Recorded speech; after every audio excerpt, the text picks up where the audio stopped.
ما شاء الله ما شاء الله. هذا طبعا عناب الظهره بني حشيش.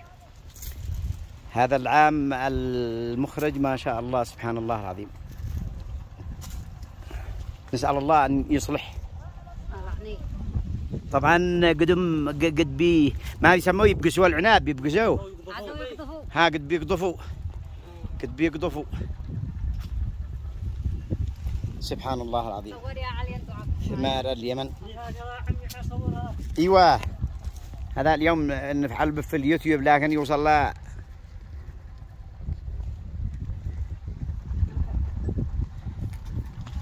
وهذا الدكتور دكتور ورعوي قوة. أيوة يا دكتور نشتي منك حكاية. العنب العام كيف كان مثل هذا العام؟ أكيد وخلق أعظم. العام أيوة العام أحسن ولا هذا السنة؟ هذا السنة خلقه للمي. برك. ليش هذا العام أحسن؟ المطر العام كان خفيف. ها؟ خفيف للمي. المطر يعني كان إذا زاد المطر يلعب بالعنب. دحين سمعت يا دكتور؟ أكيد. أيوة لأنه قد قال لي عمي حسين.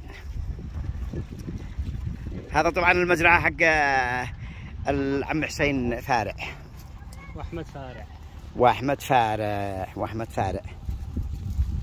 هذا حق أحمد فارع ما شاء الله صاحب الظهارة. أيوة كذا المذيعة حقنا. أيوة توقع عجماء.